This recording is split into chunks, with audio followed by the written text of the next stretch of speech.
इसमें राजनीति करने का एक उद्देश्य है। राजनीति के तमाम प्लेटफॉर्म होते हैं, सभी दलों का एक उद्देश्य होता है समाज का सेवा, जनता की सेवा करना। कोई भी दल ये नहीं सिखाता कि धर्म और जाति के नाम पे राजनीति करिए। मुझे लगता है जिस पार्टी में मैं था उस पार्टी में मेरा एक आरोप भी लगा था, जाति के आधार पर मेरी उपेक्षा हुई और वहां पे मैंने देखा एक जो गठबंधन हुआ, एक नया गठबंधन किया गया जिसमें जो गठबंधन का नाम दिया गया, उस गठबंधन के नाम पे सवर्णों को सबसे पहले बाहर कर दिया गया। 33% सवर्ण पहले उस गठबंधन के थीम से बाहर हो गए, जबकि मुझे लगता है समाजवादी पार्टी में कार्यकर्ताओं की संख्या बहुत ज्यादा है, सवर्ण का और भी समाज का। दूसरा एक मैंने एक आश्चर्यजनक चीज देखा, समाजवादी पार्टी यादव मेहनत करते हैं, लगता है कि कुनबे को दिया उस परिवार के लोग नहीं गया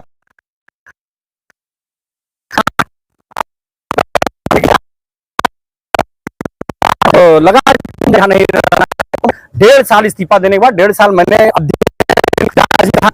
और आप विश्वास मानेंगे मीडिया के माध्यम से चाहता हूँ, कोई भी समाजवादी पार्टी का जिम्मेदार आदमी यह पूछने नहीं आया कि आप भाई साहब इस्तीफा है या आप फिर वापस नहीं आएंगे। कोई भी व्यक्ति ऐसा नहीं था कि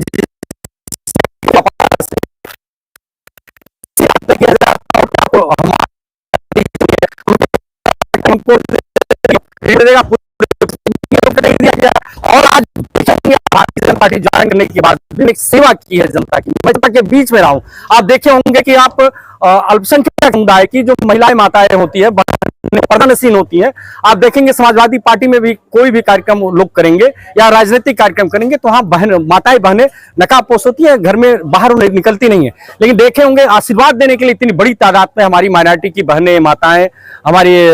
नौजवान साथी मुस्लिम समाज की, आज उन्होंने दलीय प्रतिबद्धता और समाज का वह मिथक तोड़ दिया कि मुसलमान भारतीय जनता पार्टी में नहीं जा सकता। प्रदीप सिंह के नेतृत्व में हजारों की संख्या में देखे होंगे, सैकड़ों संख्या में माताएं बहनें थी और नौजवान यहाँ पे इकट्ठा हुए थे। तो आज एक बड़ा मैसेज इस मंच के माध्यम से, इस कार्यक्रम के माध्यम से गया है कि अगर हम सम्मान करेंगे, सहभाग करेंगे, उनका साथ देंगे और उनका भरोसा जीतेंगे तो कोई भी जाति और धार्मिक मुद्दे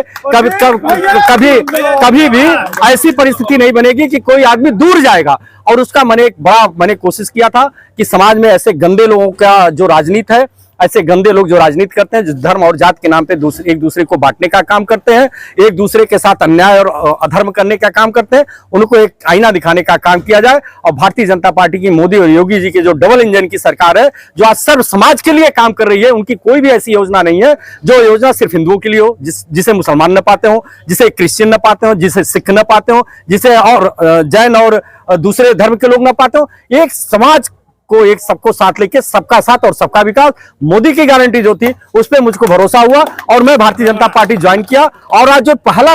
आज मेरा कार्यक्रम था, यह कार्यक्रम मुझे क्षेत्र की जनता से जो स्नेह और प्यार मिला, वास्तव में मैं खुद आश्चर्यचकित हूं। मुझे उम्मीद नहीं थी कि मुझे इतनी बड़ी तादाद में हमारे साथी हमको आशीर्वाद देने आएंगे। सांसद जी का भी गदगद दिखे प्रोग्राम देखते हैं, सांसद जी का भी गदगद दिखे प्रोग्राम है। देखिए सांसद जी नौजवान है, पढ़े लिखे हैं, बीटेक है और चूंकि चुनाव लड़ रहे हैं, एक किसी को भी अप्रत्याशित चीज अगर दिखे, उनको लग रहा है कि विपक्ष की सीमाएं टूट गई, दलीय प्रतिबद्धताएं टूट गई, उनके कार्यक्रम में इतना बड़ा जनाधार जिसे विपक्ष का जनाधार कहा जाता था, जिसे सोचा जाता था, जिसे विपक्ष आज एक चीज और कहना चाहता हूं, विपक्ष अलगर्जी हो गया है माइनॉरिटी को लेके और यादवों को लेके। आज इतनी बड़ी संख्या में यादव नौजवान और माइनॉरिटी के लोग जो है, अभी देखिए हमारे पीछे एक नौजवान खड़े हैं,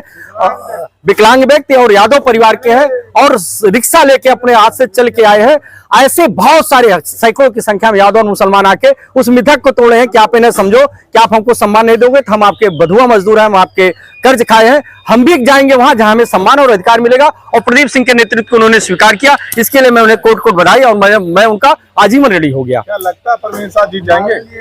देखिए प्रवीण निषाद की जीत सिर्फ प्रवीण निषाद की जीत नहीं है, प्रवीण निषाद की जीत योगी और मोदी जी के जो कार्य हैं, जो विकास के कार्य हैं, जो भ्रष्टाचार और अपराध मुक्त समाज देने का कार्य है, उनके कार्यों का उनका एक रिजल्ट कार्ड है प्रवीण निषाद के रूप में। और मुझे लगता है कि जितना शानदार काम, इतना शानदार कार्यकाल जो रहा है, उस कार्यकाल का आज रिकॉर्ड तोड़ स्थिति बनी है और प्रवीण निषाद की जीत निश्चित सुनिश्चित है। कई कार्यक्रम में हमेशा मोदी जी और योगी जी की उपलब्धियां गिनाई जाती है, इन्होंने 5 साल में क्या किया, अपनी उपलब्धियां नहीं गिनाई कभी? देखिए, कोई भी अगर सरकार चलती है तो उसके जो सांसद और विधायक होते हैं अपने सरकार के नुमाइंदे होते हैं, वो प्रतिनिधित्व करते हैं, उनका कार्य अलग से नहीं होता है। किसी भी सांसद और विधायक को अलग से कार्य करने की अनुमति नहीं दी जाती है। उनको जो विकास के कार्य होते हैं, उनको उस कार्य को, सरकार के कार्यों को जनता तक सही रूप से पहुंचाने का कार्य विधायक और माननीय सांसद का होता है, जिसको इन लोगों ने बखूबी से निभाया। प्रवीण निषाद के साथ ये दुर्भाग्य रहा, 2 साल का कोविड का कार्यकाल रहा है, 3 साल इनको कार्य मिला, बीच में इनकी तबीयत भी काफी खराब रही, आप लोग देखे होंगे। उसके बाद भी एक ऐसा सौम्य स्वभाव का व्यक्ति, एक ऐसा सीधा साधा पढ़ा लिखा नौजवान, जिसको जनता कुछ भी कह ले, कुछ भी बात कर ले, किसी भी मोड़ पे खड़ा होकर उनसे प्रश्न कर ले, ऐसा सीधा और सरल स्वभाव का सांसद मैंने अपने इतिहास में, राजनीतिक इतिहास में नहीं देखा। इसके पूर्व मैंने देखा है, लोग खंबे से बर्बाद मारते थे, कोई बम फेंकवाता था, कोई जमीन हड़पवाने का काम करता था, कोई व्यापारियों का उत्पीड़न करता था, कोई बहुत नाना प्रकार के अत्याचार करते थे। लेकिन मुझे लगता है प्रवीण निषाद के दामन पे इस तरह के दाग नहीं लगे। मोहम्मदपुर कठार में हाथ उठाया था,